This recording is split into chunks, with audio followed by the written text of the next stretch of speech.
Amin. Haleluya. Kasih tangan bagi Tuhan. Sebelum duduk, katakan ke kanan kiri, kamu bisa menang loh. Kamu bisa menang. Thank you tim PAW. Silakan duduk. Tadi kan saya masuk, saya lihat di mall ini PCM lagi ada Disney ya.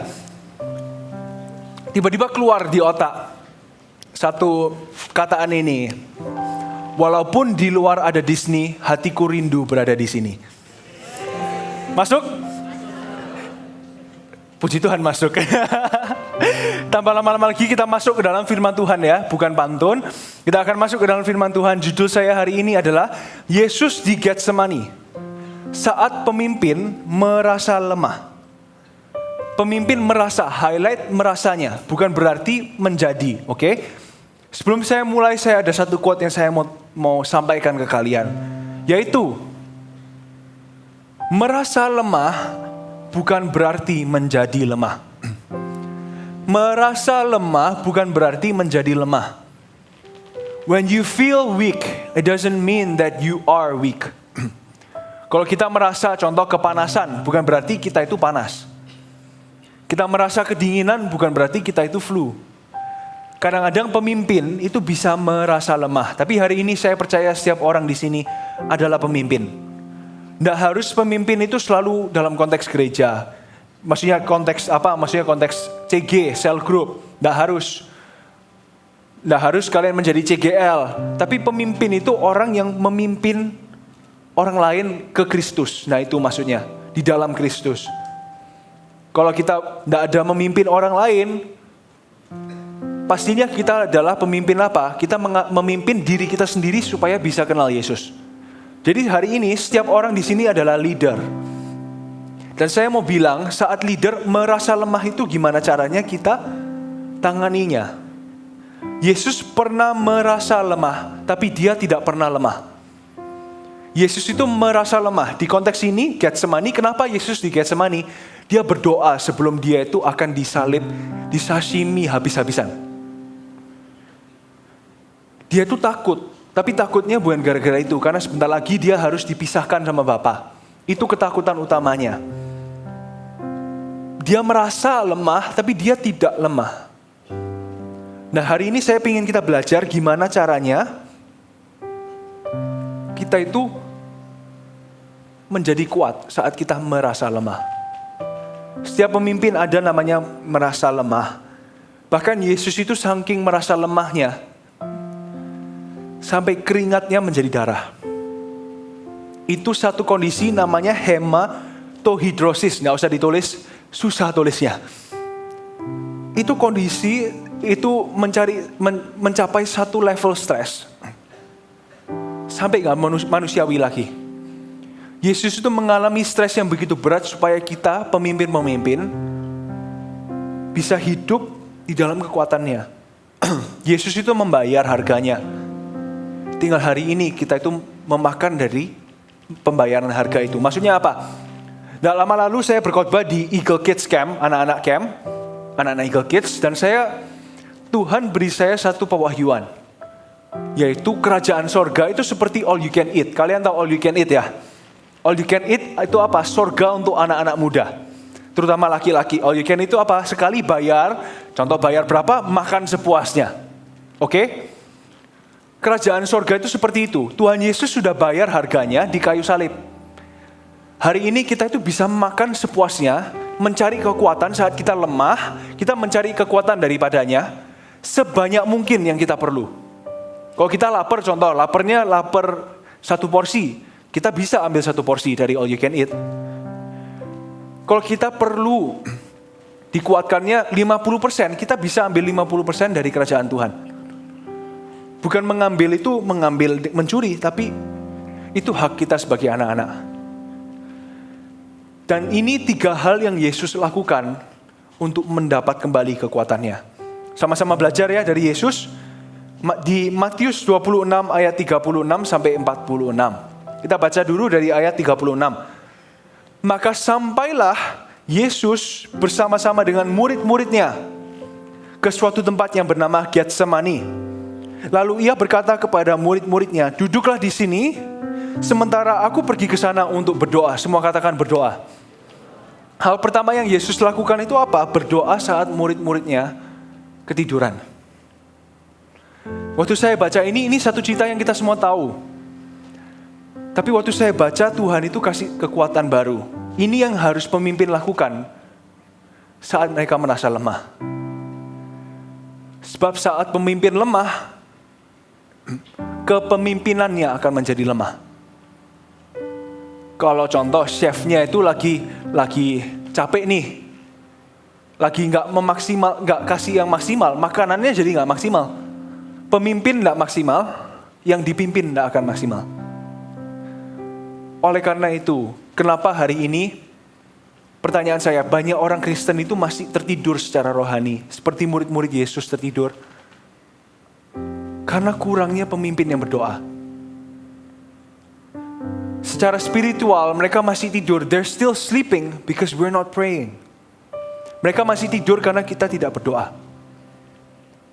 Poin saya yang pertama, pemimpin perlu berdoa lebih dari yang dipimpinnya. Pemimpin perlu berdoa lebih dari yang dipimpinnya. Member berdoa 1 jam, leader berdoa 1,5 jam, 2 jam. Prinsip yang Tuhan kasih ke saya adalah harus berdoa lebih dari siapapun yang kita pimpin. Kenapa? Karena saat kita berdoa, kita mendapat kekuatan yang baru. Leader saat merasa down, kita berdoa. Berdoa itu seperti asupan rohani. Bukan seperti, memangnya adalah asupan rohani. Berdoa. Doamu itu akan memberi kekuatan bagi mereka yang masih tertidur. Alasan kenapa beberapa orang belum bangun adalah kurangnya pemimpin yang berdoa. Kenapa kok masih banyak orang belum bangun secara rohani? Mungkin karena kurang orang yang berdoa. Maksud saya apa? Coba lihat kursi kanan kiri. Tujuan gereja ini bukan untuk mencari banyak orang. Tapi mungkin kursi mereka ini belum dipenuhi karena belum banyak yang berdoa. Satu kursi itu bisa terisi saat satu pemimpin berdoa dengan segenap hati. Doa kita, hati kita itu mungkin jawaban bagi satu jiwa yang harusnya duduk di sini. Setiap kali saya ke gereja, saya lihat kursi kosong, hati saya hancur. Bukan gara-gara saya mau mencari ketenaran, bahkan waktu saya tidak berkhotbah pun, hati saya tetap hancur. Kenapa kok masih ada kursi kosong? Bukan karena kita itu mencari asiknya rame-rame. Katakan ya, kalau contoh Taylor Swift pergi ke PCM ini, saya percaya sampai bawah sini pun orang-orang rela duduk di lantai. Katakan BTS ke sini, gak cukup sih ini stage-nya mungkin 7 orang, gak cukup. Tapi katakan mereka ke sini, ini gak ada lagi namanya kursi kosong, gak ada lagi namanya tempat kosong. Kita perlu berdoa supaya mereka nggak tidur lagi. Pemimpin perlu berdoa supaya mereka itu tidak tidur. Makanya waktu pemimpin itu lemah, kita itu harus diingatkan bahwa Tuhan adalah kekuatan kita. Sebelum saya naik, tadi Tuhan kasih saya satu kata dalam bahasa Inggris. Tuhan bilang begini, I will minister to you as you minister to them. Aku akan melayanimu waktu kamu melayani mereka. Itu apa yang Tuhan mau bicara ke kita hari ini. Tuhan akan melayani pemimpin-pemimpin saat pemimpin melayani yang dipimpin. CGL, sponsor-sponsor, coach-coach. Kita akan dikuatkan saat kita menguatkan orang lain. Tuhan itu gak akan lupa. Saya ingat pernah sekali saya pergi liburan berlima, keluarga saya kami berlima. Ada papa mama tentunya, kakak perempuan saya, cici saya Vanessa, saya dan juga adik saya Warren. Kami pergi waktu masih kecil sekali nih. Lalu mama sama cici itu pergi melihat toko. Dan laki-laki tahu momen kaki paling pegel itu apa? Waktu nunggu mama shopping atau nunggu cici shopping. Lama-lama kakinya pegel. Iya kan? Kaki saya sudah bukan pegel lagi, itu kaki saya udah mau copot rasanya. Terus kursi, akhirnya kami pergi kan, laki-laki nggak mungkin lah laki ikut shopping. Itu shopping baju perempuan lagi. Nggak mungkin saya, nggak lucu, saya kok khotbah pakai dress gitu nggak lucu kan. Sampai gitu saya minta kalian naik ke sini tampar saya tolong. Tapi nggak akan terjadi. Lalu saya tunggu di sana di satu toko itu saya capek. Ada 2 kursi, asik ada 2 kursi. Akhirnya saya duduk, oke saya duduk. Ada papa saya juga duduk. Berdua, enak-enak duduk, akhirnya bisa duduk. Muncul sinyo-sinyo, adik saya namanya Warren. Dia bilang, kok capek? Terus papa saya bilang gini, Jar, kamu berdiri, kasih dia kursi. Namanya saya masih kecil. Dan saya lahir tidak seperti bayi Yesus. Lahir sempurna, enggak. Saya masih marah-marah. Kok enak? Aku enggak mau. Aku sendiri loh capek. Kok aku disuruh kasih kursi untuk dia? Gak mau. Terus papa saya terus ingatkan. Jar, udah. Jar, kasih kursinya. Ya wes, saya berdiri, saya kasih kursinya. Tahu yang dilakukan selanjutnya apa? Papa saya berdiri. Karena kamu ngasih kursi ke adikmu, sekarang aku kasih kamu kursi ini. Capek saya hilang langsung. Lebih mending mana, kaki saya gemetaran atau saya lihat papa saya kecapean. Papa saya waktu itu, saya masih kecil, gak bisa ngangkat banyak barang. Saya masih umur 10, 7. Papa saya yang banyak bawa barang, bukan gara-gara banyak shopping, karena kami baru sampai waktu itu. Baru sampai bawa tas, bawa koper, pastinya papa yang banyak bawa. Dia yang lebih banyak bebannya, ngasih kursi ke saya. Kadang-kadang kita tuh kayak gitu. Kenapa sih aku tuh harus melayani? Aku loh perlu dilayani. Aku harus berdiri, kenapa? Kakiku masih gemetaran. Tapi Tuhan itu mau melihat hati kita, apakah kita benar-benar mengasihinya. Apakah kita benar-benar mau rela berdiri supaya mereka itu bisa duduk? Apakah kita mau berdoa supaya mereka gak usah tertidur? Itu yang Tuhan mau lihat. Dan saat kita melayani mereka, as we minister to them, the Lord will minister to us. Tuhan itu akan melayani kita. Bukan karena kita layak. Karena hatinya penuh kasih. Pemimpin perlu berdoa lebih dari yang dipimpinnya. Karena berdoa itu kekuatan. Waktu kita berdoa, kita menerima kuasa. Menerima kekuatan. Kekuatan saat kita lemah, kita perlu berdoa, bergantung pada Tuhan. Pemimpin perlu berdoa. Bukan hanya perlu berdoa, berdoa lebih. Bukan karena kompetisi. Jangan kita bangga-banggakan juga. Di depan anak-anak, kalian enggak tahu, kalian semua ini pendosa. Contoh ya, ini saya enggak pura-pura ya.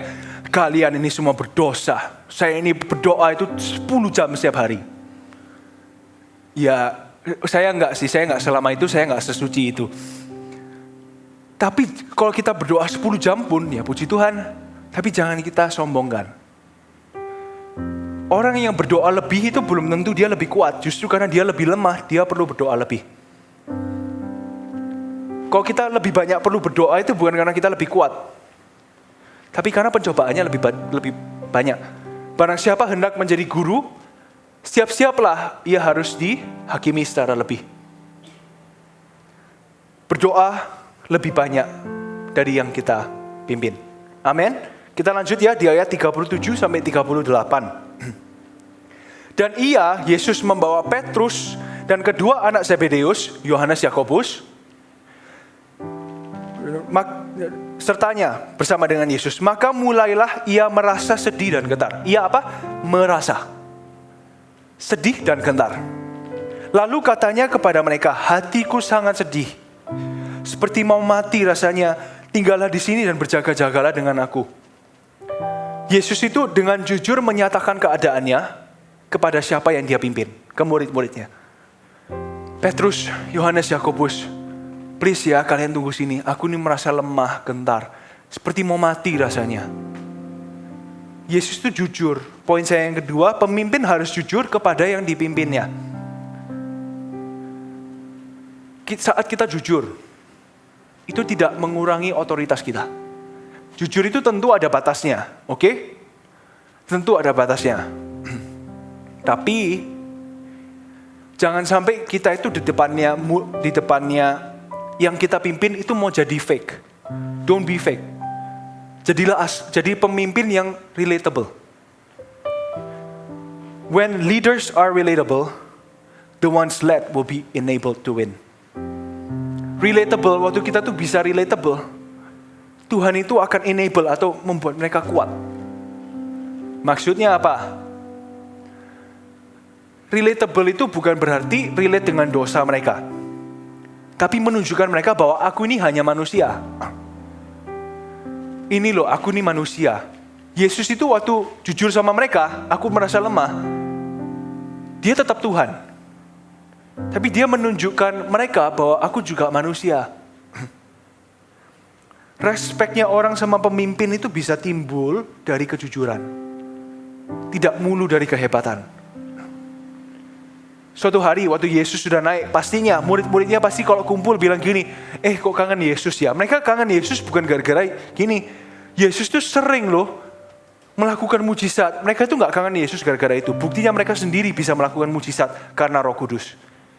Waktu mereka kumpul pasti mereka bilang gini, kangen ya masa-masa kita itu liburan sama Yesus. Waktu aku tuh ngomong sama Yesus, terus Yesus itu cerita, mungkin ya gak ada di Alkitab, Petrus, tolong Petrus, aku ini kurang enak badan. Boleh gak tolong carikan air? Itu momen yang mereka ingat, itu momen itu. Yang buat orang salut sama leader itu bukan karena leadernya sempurna. Jangan sampai di mimbar ini hanya isinya orang sempurna. Tidak ada orang sempurna. Tidak ada orang sempurna, adanya apa? Pengemis yang ketemu roti. Di dunia ini tidak ada orang kaya secara spiritual, oke? Adanya pengemis yang ketemu roti. Adanya pengemis yang ketemu roti dan juga pengemis yang belum ketemu roti. Kita kalau sudah kenal Yesus itu kita pengemis yang ketemu roti. Kita mengarahkan orang pengemis lain ke arah roti itu. Pemimpin harus jujur kepada yang dipimpinnya. Kejujuran itu bukan berarti kelemahan. Saya selalu bilang ke dulu anak-anak CG, guys, aku ini juga manusia. I need you guys. Kalian kalau perlu aku perlu kalian. Aku gak bisa lakukan ini sendirian. Aku ini gak bisa. Meskipun mungkin orang berpikir, pemimpin atau pengkhotbah pastinya dominan. Dominan itu bukan berarti tidak melibatkan teman-teman. Dominan bukan berarti tidak melibatkan teman-teman. Terus kita tuh dominan, gak perlu aku sama kamu. Buktinya Yesus loh. Sebenarnya Yesus itu gak perlu loh ke 12 murid. Kenapa kok dia memilih 12 murid? Karena dia humble. Yesus bilang gini, aku ini manusia juga, 100% Tuhan, 100% manusia. Masa aku di bumi, aku gak mau melakukannya sendirian. Yesus saja loh yang bisa melakukan segalanya sendirian. Bisa membuat yang ada dari yang tak ada. Memerlukan, dalam kutip, memerlukan kita. Kenapa kok kita sebagai pemimpin masih merasa tidak perlu mereka? Yesus dengan jujur bilang gini, aku itu manusia. I need you Petrus. Petrus, aku perlu kamu. Yakobus, aku perlu kamu. Yohanes, aku perlu kamu. Yesus rela bilang gitu. Padahal dia sebenarnya tidak perlu mereka. Yesus merasa lemah. Tapi gak pernah menjadi lemah. Yesus ini kuat sekali. Tapi pencobaan yang dia lewati itu pencobaan yang paling buruk sepanjang masa. Yesus, Tuhan yang kita sembah, melibatkan manusia. Kenapa kok kita manusia minta disembah? Yesus yang kita sembah, the Lord we worship, involves His people in His mission. Kita seringkali kebalik. Minta di worship, minta disembah. Disembah itu bukan berarti orang bersujud depan kita. Jangan sampai kita itu mau memimpin hanya karena kita suka nama-namanya pujian. Sampai kita itu lupa melibatkan teman-teman. Glory dalam pelayanan itu tidak milik manusia, miliknya Tuhan. Oleh karena itu nggak ada manusia itu yang lebih hebat dari manusia yang lain. Kita itu pemimpin sama non-pemimpin ya, itu sama-sama supir. Secara rohani, oke? Supir. Hanya bedanya apa? Saya dipercaya untuk setir, contoh setir bis. Kamu dipercaya setir mobil, contoh. Kendaraannya lebih besar, tapi akunya nggak lebih besar dari kamu. Akunya nggak lebih berharga dari kamu. Pemimpin sama member itu sama-sama supir. Tapi bedanya satu lebih besar aja kendaraannya. Itu perbedaannya. Jangan ada pemimpin yang merasa diri itu pemilik mobilnya. Nggak ada. Berapa kali saya sebelum naik itu Tuhan itu ingatkan, kamu itu nggak lebih sempurna dari mereka loh ya. Hari ini saya sama kalian di sini, saya nggak lebih superior dari kalian. Saya bukan meninggikan diri di atas Monas. Saya itu selalu percaya. Posisi saya hari ini, saya khotbah di sini contoh, itu bisa Tuhan gantikan loh. Jangan pernah merasa bahwa kita tuh saking kuatnya sampai nggak ada orang lain bisa menyeimbangi kita. Dalam leadership, boleh kita tuh menunjukkan kejujuran, ketulusan. Aku tuh lemah, aku tuh lagi lemah guys, please. Aku perlu doanya kalian. Aku lagi capek, terpressure. Tapi jangan sampai terlalu sering kita jadikan mereka itu pelampiasan. Setiap kali kita merasa lemah, kita ngomong. Berapa kali kok saya itu dengan orang yang saya pimpin, saya itu bilang gini, guys, please pray for me. Aku itu perlu doa kalian. Paulus, dalam surat-suratnya juga bilang gini, tolong ya guys, doain aku ya guys, aku ini lagi lemah kondisinya. Paulus loh, kurang apa Paulus coba? Paulus itu bukan lagi luar biasa. Di luarnya luar biasa dia itu. Dia itu, wow. Paulus itu jujur, misionaris yang bisa dibilang mungkin tidak perlu manusia lain. Dia itu one man show. Tapi dia itu bilang gini, guys please pray for me. I need you. Aku perlu kalian. Yesus, oke? Yesus saja melibatkan manusia. Iya kan namanya Yesus Tuhan, kita kan bukan Tuhan. Oke deh. Ya wes, Paulus melibatkan manusia. Paulus itu manusia sama seperti kita. Tapi dia belajar dari Yesus. Pemimpin harus jujur kepada yang dipimpinnya. Selain daripada kita perlu berdoa lebih, kita harus jujur juga sama mereka. Tunjukkan bahwa aku ini juga manusia. Tapi bukan gini, guys, aku ini juga manusia. Kayak gitu, bukan kayak gini. Aku loh juga manusia. Itu beda loh, dua hal itu kan beda. I'm just human. Sama I'm just human, itu beda. Tunjukkan mereka, guys, I'm just human. Aku ini hanya manusia. Pemimpin bukan berarti lebih sempurna. Tapi pemimpin perlu lebih disempurnakan. Beda loh. Disempurnakan sama sempurna itu beda. Semakin kita perlu disempurnakan, berarti kita itu gak sempurna. Kalau lukisan contoh, lukisannya itu gak sempurna. Kita apain? Kita sempurnakan. Semakin banyak yang perlu disempurnakan, justru kita semakin tidak sempurna. Ngerti ya? Makanya pemimpin itu harus berdoa, selain itu harus apa? Bersifat jujur. Jangan membuat image bahwa aku ini manusia yang tidak berdosa. Tapi juga jangan mengaku dosa depan mereka. Contoh, hai guys, mau mulai khotbah. Hari ini saya itu mau bicara tentang berbohong, oke? Tapi ya guys, jujur tadi pagi saya itu bohong. Ya jangan gitu juga.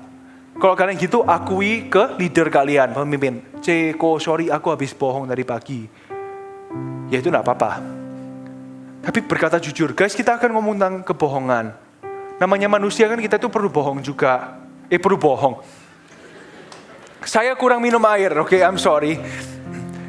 Namanya manusia perlu Bukan, Bo. Ini menjadi contoh kalau saya juga manusia. Ya kan, tidak ada namanya manusia sempurna. Namanya manusia kan kita perlu jujur. Kembali ke tadi. Makanya guys, kita tuh pasti bergumul sama namanya bohong. Yuk sama-sama yuk kita belajar menjadi orang yang jujur. Sama-sama yuk daripada gini. Hari ini saya mau berkhotbah tentang kejujuran. Hai kalian pembohong-pembohong. Ya jangan begitu. Ngerti ya? Tangkap poinnya ya. Kita lanjut lagi ke ayat 39 sampai 46. Tapi saya minta kalian perhatikan pola Yesus berdoa, oke? Ayat 39, saya baca di sini aja. Maka ia maju sedikit. Stop di sana, dia maju. Yesus merasa berat pun dia tetap maju. Maka ia maju sedikit, lalu sujud dan berdoa. Katanya, ya Bapakku, jikalau sekiranya mungkin. If, Tuhan bilang, boleh nggak? If, biarlah cawan ini lalu daripadaku. Tetapi janganlah seperti yang ku kehendaki, melainkan seperti yang engkau kehendaki. Setelah itu, ia kembali kepada murid-muridnya itu. Dia kembali nih, lihat murid-muridnya. Dan mendapati mereka sedang tidur. Dan dia berkata kepada Petrus, tidur terus gitu mungkin ya ngomongnya. Tidakkah kamu sanggup berjaga-jaga 1 jam dengan aku? Berjaga-jagalah dan berdoalah supaya kamu jangan jatuh ke dalam pencobaan. Roh memang penurut, tapi daging lemah.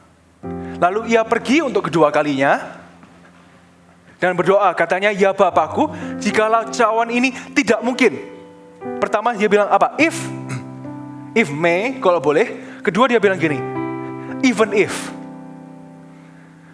Jikalau cawan ini tidak mungkin lalu, kecuali apabila aku meminumnya, ya wis Tuhan, jadilah kehendakmu. Dan ketika ia kembali pula, ia mendapati mereka sedang tidur, sebab mata mereka sudah berat. Ia membiarkan mereka di situ, mereka tidur ya, dan tidak apa-apa wis. Ia membiarkan mereka di situ, lalu pergi dan berdoa untuk ketiga kalinya. Dan mengucapkan juga doa yang itu. Sesudah itu ia datang kepada murid-muridnya, doa lagi, dia datang lagi ke murid-muridnya. Dan berkata kepada mereka, guys, tidurlah dan istirahatlah. Oke, titik. Tapi titik dan ini ada jedahnya. Fast forward, a few hours later, seperti yang di film-film. Lihat, guys, saatnya sudah tiba. Bahwa anak manusia diserahkan ke tangan orang-orang berdosa. Bangunlah, marilah kita pergi. Dia yang menyerahkan aku sudah dekat. Kalian melihat patronnya? Melihat patronnya? Bisa dicatat dulu, nanti saya akan jelaskan. Poin saya yang ketiga, pemimpin akan dikuatkan saat mengasihi yang dipimpinnya. Ada slide yang saya mau tunjukkan kalian, doa Yesus. Bisa ditunjukkan, doa Yesus. Oke? Langsung ditunjukkan semuanya aja, enggak apa-apa. Oke, setelah doa pertama, Yesus bilang apa? Tuhan, if may, kalau boleh Tuhan, boleh enggak cawan ini berlalu dari aku? Lalu dia datang ke murid-muridnya bilang gini, guys bangunlah, aku perlu kalian, please. Lalu dia kembali lagi berdoa. Setelah doa kedua, Tuhan, even if nggak bisa, kalau nggak bisa, ya wes aku nurut. Dia kembali lagi, dia melihat murid-muridnya tidur. Kok kasihan ya? Dan nggak apa-apa, biarin mereka tidur. Dia doa lagi. Setelah doa ketiga, Yesus menemani murid-muridnya sampai bangun. Yesus itu menemani mereka, itu kayak gini. Ia membiarkan mereka di situ lalu pergi berdoa untuk ketiga kalinya, mengucapkan doa yang itu juga.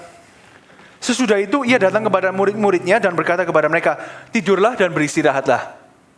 Lihatlah, nggak mungkin kayak gitu kan. Dia datang ke mereka, istirahat, mereka istirahat, mungkin ya. Yesus itu duduk sama mereka bilang gini, anak-anakku, nggak bilang ya dalam hati, aduh mereka kok lemah ya, aku harus kuat. Nggak apa-apa, aku dikuatkan. Aku lihat mereka ini, Petrus ini perlu aku, Yohanes ini perlu aku, Yakobus perlu aku. Ya wes, aku bisa kuat. Aku habis ini akan mengalami kayu salib. Aku rela disalib karena aku sayang sama Petrus, Yohanes, Yakobus. Yesus itu setiap kali berdoa ke murid-muridnya. Yesus berdoa sekali, lihat murid-muridnya semakin lama dia semakin kuat. Lihat patronnya, oke? Pertama Yesus itu bilang membanguni mereka. Lalu Yesus apa? Membiarkan murid-muridnya tidur. Lalu Yesus menemani mereka. Setiap kali Yesus berdoa, lebih tepatnya setiap kali Yesus melihat murid-muridnya, aduh mereka kok capek ya. Mereka ini perlu aku. Dia dikuatkan. Dia semakin dikuatkan. Semakin dikuatkan. Lama-lama dia bilang gini, oke, aku mau mati di kayu salib. Aku rela. Aku rela. Kenapa terkadang pemimpin itu tidak mau disalibkan secara rohani? Karena kita kurang melihat murid-murid. Kita kurang mengasihi mereka. Merasa pemimpin itu aku harus memimpin. No, kita melihat orang yang kita pimpin itu, loh, si Tono kok lemah ya? Tono kok masih suka berkata bohong ya? Aku perlu lebih jujur supaya aku bisa ajarin dia cara jujur. Ini kok lemah ya? Bukan ini lemah malah ditinggal. Serahkan ke CGL lain. No, serahkan ke coach. Contohnya, dia lemah, aku harus lebih kuat. Yesus itu semakin dikuatkan karena melihat murid-muridnya. Waktu saya baca ini saya bilang, Tuhan kok bisa semakin lama semakin kuat? Tuhan bilang gini, because you needed me. You need me. And you forever will need me. Saya pernah sekali nonton dokumentari, film, bukan dokumentari, short video di YouTube, tentang proses pembuatan film Passion of the Christ. Film tentang saliban. Saya lihat itu aja loh. Itu film ya, bukan yang asli. Kebawa sampai tidur loh, gak bisa tidur. Karena saya lihat begitu relanya manusia itu melukai Tuhan Yesus. Aktornya Jim siapa gitu loh, lupa namanya. Jim itu dia ngangkat kayu salib. Di filmnya berapa kali mereka tuh harus cut, beneran terluka. Ada satu scene katanya dia muntah darah, dia batuk keluar darah, itu beneran. Acting aja loh dia kayak gitu. Aslinya itu bagaimana? Saya tidur, saya bilang, Tuhan, aku kok pengen ya, tolong tunjukkan aku pengorbananmu. Aku pengen lihat. Mengerikan enggak? Mengerikan. Tapi saya bilang, aku mau melihat kasih-Mu. Saya tidur, saya lihat, cepat aja di mimpi saya itu melihat Tuhan Yesus di kayu salib. Saya melihat pipinya itu kayak disobek gitu loh. Seperti ini. Dia lemas. Tapi saya baca, Tuhan Yesus kok masih bilang gini, Yohanes, itu ibumu. Dia kok masih bisa bilang gini, Bapak ampuni mereka. Mereka gak tahu apa yang mereka lakukan. Tuhan Yesus rela digitukan, dicambuki. Cambuknya itu by the way, saya baca juga artikel, cambuknya itu bukan cambuk biasa. Cambuknya itu ada tulang hewan kayak gini bentuknya, kayak gini. Tulangnya hewan, juga ada bola-bola metal. Jadi dia dipukul itu internal bleeding sama external bleeding. Kulitnya itu dicambuk ini, dilepaskan ini, seret. Tapi juga organnya itu dipukul. Jadi darah keluar dari dalam, dari luar juga.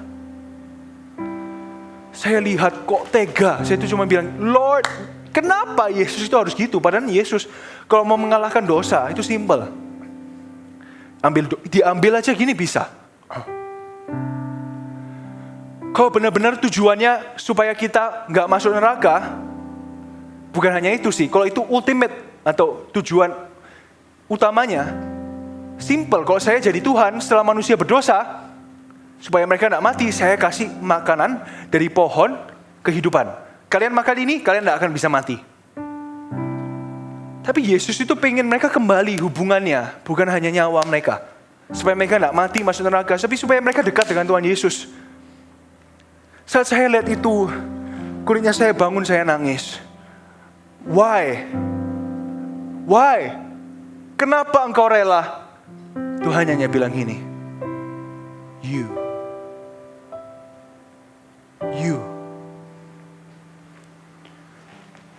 Sewaktu Yesus mengangkat salib itu berat sekali, berapa ratus kilo, 136 kalau nggak salah. Angkat, dia jatuh, dia nggak kuat. Dia mungkin melihat mukamu, melihat Jeremy, melihat Kobintoro, melihat siapapun. Aku harus kuat. Dia bangun lagi. Pemimpin, saat kita dalam masa itu berat, ingatlah jemaatmu. Saat kita lemah, minta kekuatan. Tuhan Yesus itu rela dicambuk bagi kita. Rela dipukuli bagi kita. Anak Allah dia anak Allah, dia itu tidak diciptakan, tapi dia pencipta, oke? Jadi dari awal dia itu sudah di sorga. Michael, pahlawan, malaikat namanya Michael. Michael, tolong bawa aku ini. Dia itu raja. Datang ke bawah, rela dicambuki, dipukuli. Rela apa lagi? Diludahi, dihina, dikhianati. Semua itu, dia rela lakukan semua itu hanya untuk satu orang. Kenapa kok kita nggak mau dikhianati, dihina, ditinggalkan teman baginya?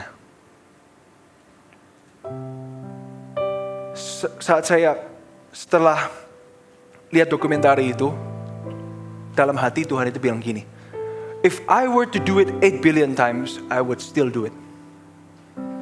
Kalau aku harus lakukan 8, 9, berapa itu? Billion itu berapa ya? Berapa? Miliar.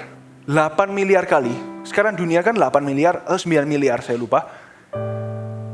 Untuk masing-masing orang. Contoh untuk kamu, dia harus turun lagi, mati kayu salib, ulang lagi. Lalu untuk aku, dia akan terus mengulanginya. Dia rela loh ya, terus menerus disalibkan. Kenapa kok kita tidak rela terus menerus disalibkan? Saat pemimpin merasa lemah, satu hal yang bisa menguatkan mereka, orang-orang yang dipimpinnya, kasih mereka. Pernah sekali saya diajak ke tempat nightclub, dugem. Dugem, dan ini bukan hanya dugem, hardcore dugem. Dugem dengan banyak selebriti, orang ini bilang sih, selebriti, dan banyak juga lakukan hal enggak di sana. Saya diajak, orang ini jauh lebih tua dari saya. Dia sudah teenager, saya masih kecil, ngajak anak kecil loh, bayangin. Gila enggak? Bukan anak kecil lah, sekitar waktu itu 14, 15, 15. Dianya 20-an. Mau enggak kamu ikut? Dalam hati saya mau enggak? Ya saya mau pastinya. Saya berkata jujur sama kalian. Tapi waktu saya mau bilang iya, tiba-tiba Tuhan ingatkan gambar-gambar orang-orang di sekolah saya. Dia perlu kamu. Perlu ya. Dia perlu kamu. Dia perlu kamu. Saya bilang gini, you know what? I'm not going. Aku gak mau pergi. Pasti dah. Saya bilang yes, pasti. Kenapa? Saya gak mengeroh. Karena manusia masih membutuhkanku. Saya gak ngomong gitu. Kenapa? Kemalaman aku ngantuk. Simple. Berapa kali dalam hidup saya itu mau nyerah. Jujur. Sebagai pemimpin, ada gak waktunya saya itu mau menyerah? Banyak kali. Tapi setiap kali saya mau menyerah, saya ingat wajah-wajah mereka yang memerlukanku. Yesus itu waktu sudah mau, Yesus itu bisa loh turun dari kayu salib sebenarnya. Turunlah jika engkau anak Allah. Kalau dia turun, Semua orang di situ langsung percaya Tuhan. Oh, ini anak Tuhan pasti. Tapi kita nggak bisa diselamatkan. Jangan kita itu turun dari kayu salib hanya karena kita nggak tahan. Barang siapa mau mengikut Tuhan, haruslah ia mengangkat salibnya setiap hari. Pemimpin akan dikuatkan saat mengasihi yang dipimpinnya. Yesus melihat Petrus. Petrus ini perlu aku. Suatu hari Petrus ini juga akan disalibkan. Petrus mati salib kebalik. Dia merasa nggak layak mati seperti Tuhan Yesus. Dia memilih untuk salib kebalik. Petrus ini Petrus ini suatu hari akan disalibkan lagi. Disalibkan. Kalau aku nggak bisa disalibkan, dia nggak akan ketemu kekuatannya. Sejarah mencatat, Petrus waktu di Venesia, saya pernah lihat museumnya di Venice, dia itu lari. Tiba-tiba gimana caranya dia di penjara, dia itu lari. Dia keluar, dia lari. Dia lari dari penjaranya. Secara miraculously, saya lupa caranya gimana, dia escape. Karena dia itu mau disalibkan, kebalik. By the way, Petrus sama Paulus matinya di hari sama. Fun fact, mereka mati di hari sama, tapi karena Paulus itu warga Romawi, dia tidak boleh disalibkan. Petrus boleh, karena dia bukan warga Romawi. Petrus lari. Sejarah mencatat, waktu dia lari, dia tiba-tiba melihat Yesus mengangkat salib. Yesus dalam kondisi manusia, dia mengangkat salibnya. Petrus kayak gitu, Master, Yesus, Teacher, Guru, kenapa Yesus di sini? Yesus bilang gini, you know, aku rela loh, kalau mau mati di kayu salib lagi untuk kamu. Aku rela loh, kalau aku disuruh mati kayu salib lagi untuk kamu. Lalu setelah itu apa yang Petrus lakukan? Pastinya Petrus menangis. Ya wis, oke. Dia kembali lagi masuk ke penjara. Dan berapa hari setelah itu, dia disalibkan kebalik. Dia itu disalibkan biasa harusnya, tapi dia bilang, aku gak layak disalibkan seperti Tuhan Yesus. Dia diminta salibkan kebalik, kepala di bawah. Kayak kepala di saya gak bisa kayang gitu ya. Tapi ya ngertilah kalian. Yesus itu menguatkan dirinya karena dia lihat suatu hari Petrus ini akan disalibkan juga. Angkatlah salibmu sekarang, pemimpin. Kalau enggak, member kita mungkin tidak akan kuat mengangkat salib mereka.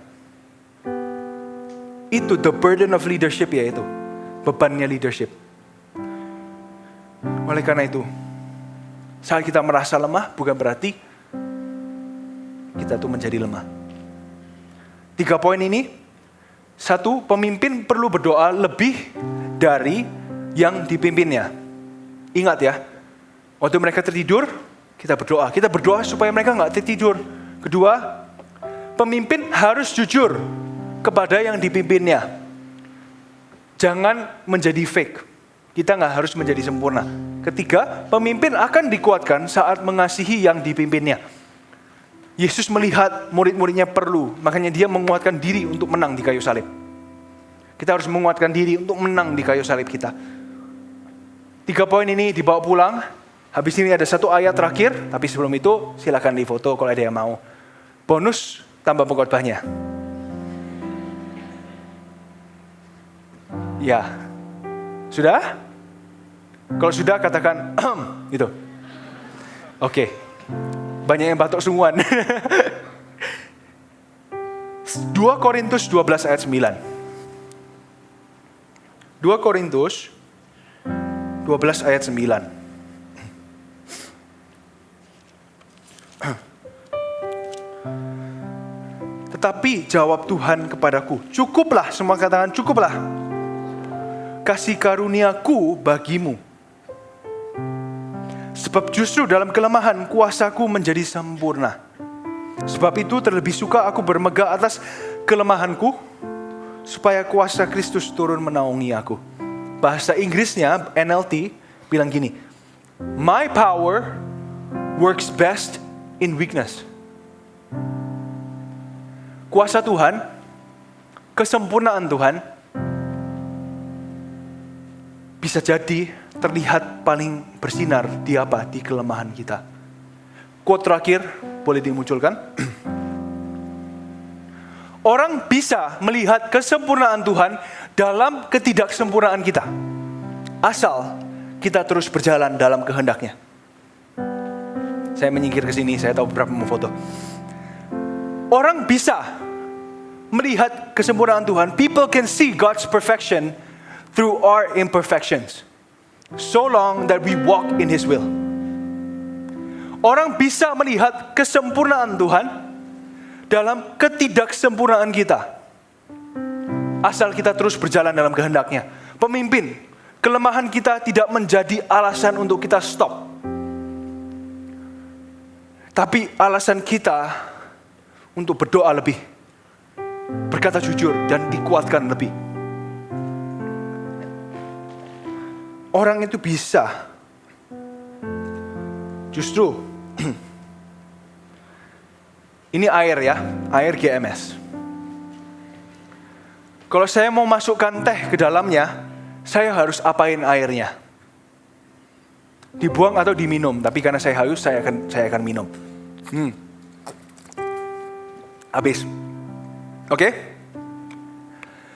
Karena botol ini kosong sama air, saya bisa isi teh. Oke? Botolmu itu diisi dengan apa? Kesempurnaan Tuhan atau kesempurnaanmu? Aku enggak bisa dipakai Tuhan. Aku masih belum sempurna. Loh justru, itu sama lucunya kalau botol ini bilang gini, aku enggak bisa dipenuhin teh. Aku tuh enggak bisa dipenuhin teh. Airku loh habis. Justru karena airmu habis, botol ini bisa dipenuhi teh. Karena kita tidak sempurna, kita kosong, kesempurnaan Tuhan bisa memenuhi kita. Saya suka satu lagu ini. And now let the weak say I am strong. Let the poor say I am rich. Because of what the Lord had done for us. Nah, saya nggak hafal selanjutnya. Tapi, and now let the weak say I am strong. Pemimpin yang lemah, Tuhan mati di kayu salib supaya kita bisa bilang, aku kuat. Airmu, kesempurnaanmu berkurang, kesempurnaan Tuhan mengisinya. Don't rely on your perfection. Don't rely on your imperfections. Rely solely upon His perfection. Jangan bergantung pada kesempurnaanmu, jangan bergantung pada ketidaksempurnaanmu. Bergantunglah pada kesempurnaannya.